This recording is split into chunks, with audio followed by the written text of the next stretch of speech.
Terus. Wah, akhirnya mobilku parame kok Mas.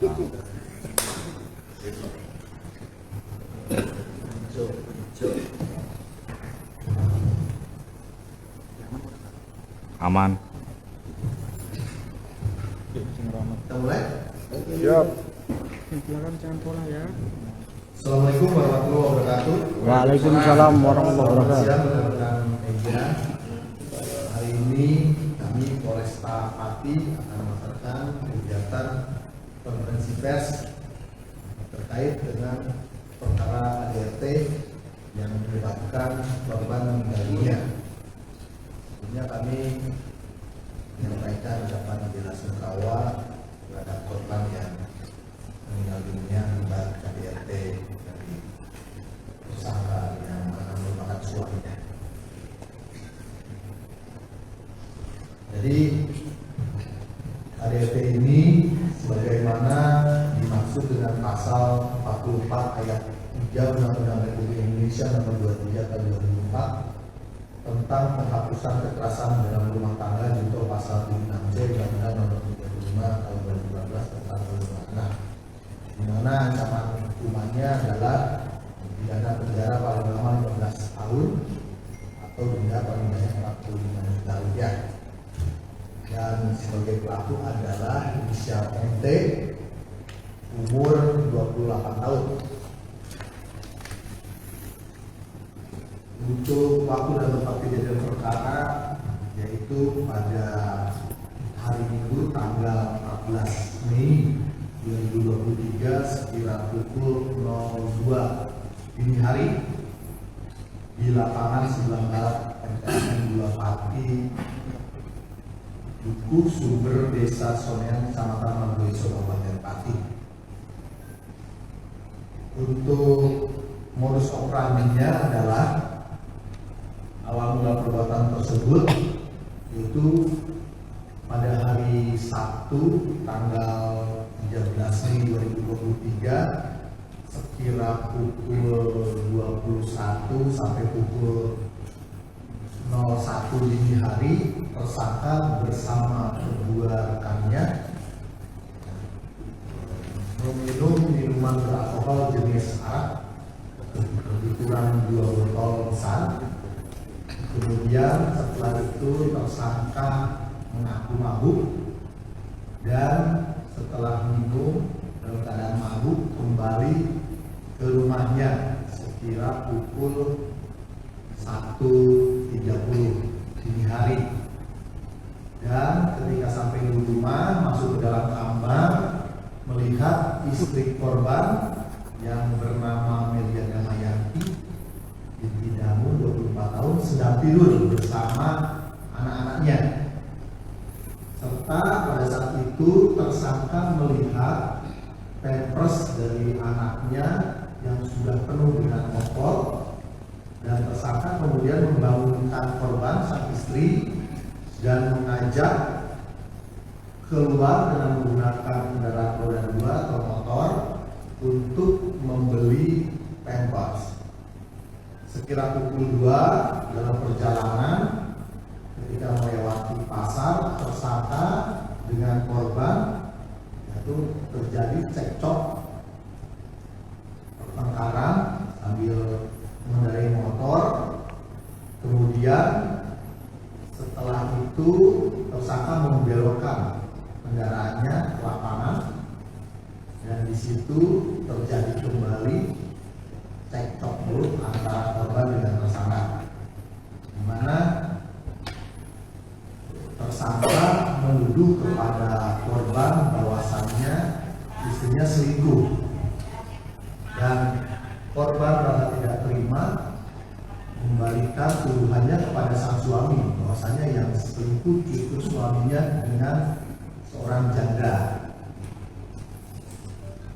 Kemudian suaminya merasa tersinggung, kemudian suaminya melakukan kekerasan dengan cara memukul korban di sebelah kiri kepalanya sebanyak 2 kali.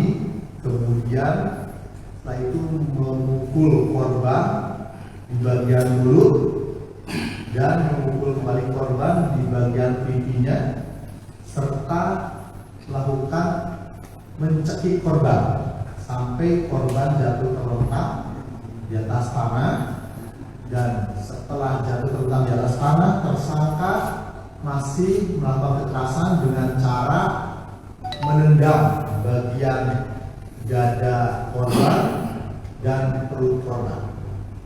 Setelah itu korban tidak sadarkan diri dan tersangka kemudian panik.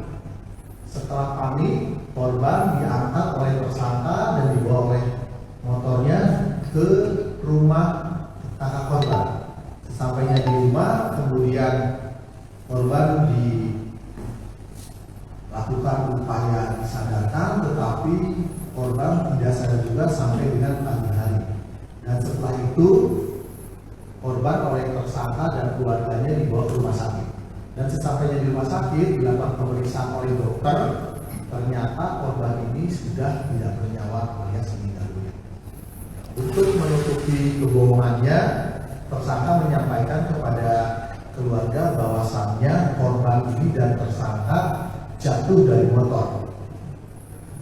Kemudian setelah korban, jenazahnya dibawa ke rumah lalu dimandikan oleh keluarga, dan keluarga melihat bahwasannya korban ini ada tanda-tanda lebam di mukanya. Karena merasa curiga, setelah itu keluarga korban melaporkan kepada pihak kepolisian. Setelah dilaporkan, pihak kepolisian dari kami melakukan pemeriksaan, dan berdasarkan hasil pemeriksaan terdapat keterangan yang janggal daripada tersangka.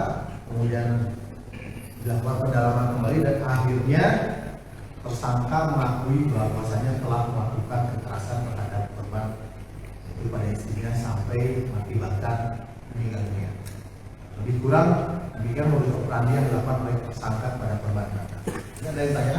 Motifnya Pak, motifnya Pak, karena tuduhan selingkuh atau memang karena pengaruh miras juga atau Pak? Ya, modusnya karena yang pertama tadi dalam keadaan mabuk, kemudian ada cekcok mulut dan tersangka ini merasa tersinggung karena dituduh oleh korban. Terus setelah ada pengakuan dari pelaku, kira-kira disangkakan pasal berapa Dan? Ya, sesuai tadi yang saya sampaikan, jadi pasal yang dikenakan adalah pasal 44 ayat 3 Undang-Undang Republik Indonesia nomor 23 tahun 2004 tentang melakukan kekerasan dalam rumah tangga, untuk pasal 76C, untuk pasal 80 ayat 1 Undang-Undang nomor 35 tahun 2014 tentang perlindungan anak. Yang berbunyi, setiap orang yang melakukan perbuatan kekerasan fisik dalam lingkup rumah tangga mengakibatkan matinya korban dipidana penjara paling lama 15 tahun. Ya. Apa betul kan si korban itu hamil? Ya, jadi korban berdasarkan hasil autopsi kita bahwasanya dalam keadaan hamil 2 bulan. Pelaku sering melakukan kekerasan ke korban ya selama rumah tangga? Ya, memang tersangka ini sudah beberapa kali melakukan kekerasan terhadap korban atau istrinya ini. Tapi ada rencana Pak, ini kan lepasnya sampai ke lapangan ke sudut sebelah. Nah, sebetulnya itu tidak direncanakan oleh tersangka ya, karena spontanitas pada saat itu sedang perjalanan menggunakan motor dan terjadi cekcok dalam perjalanan, kemudian tersangka langsung membelokkan kendaraannya, motornya ke lapangan, kemudian pas lewat di depan lapangan. Waktu dibawa ke rumah sakit ada keadaan koma atau meninggal? Ya, jadi pada saat dibawa ke rumah sakit, karena semenjak dari lapangan itu sudah tidak sadarkan diri, kemudian dibawa ke rumah juga, di rumah dari mulai dini hari sampai pagi hari itu tetap tidak sadar, akhirnya oleh si tersangka dan keluarga dibawa ke rumah sakit. Dan ketika sampai di rumah sakit dilakukan pemeriksaan oleh dokter dan dinyatakan oleh dokter bahwasannya korban ini sudah tidak bernyawa. Pelaku Pak. Ya, kita ke pelakunya ya. Jangan maju dan pelaku gini aja. Maju, maju, maju. Pelaku gini aja. jangan maju dulu. Wartawannya jangan maju. Jangan maju.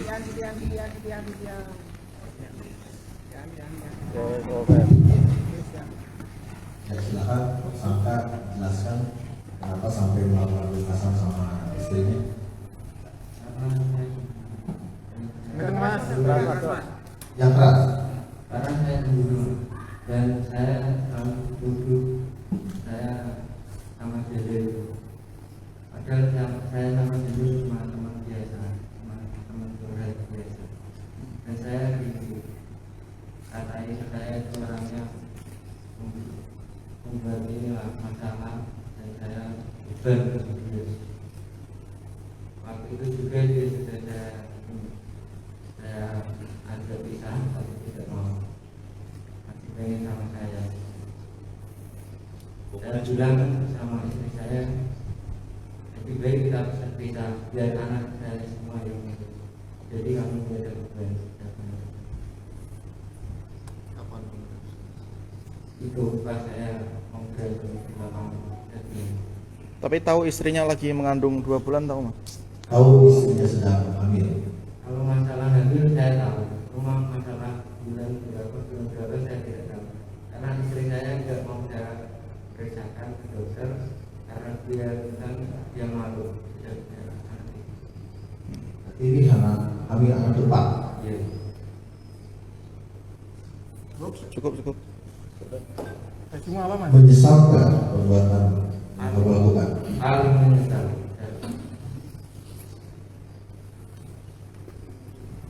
Ya, baik itu terima kasih ya. Saatnya. Terima kasih telah menonton. Jangan lupa like, share, subscribe, dan klik lonceng ya.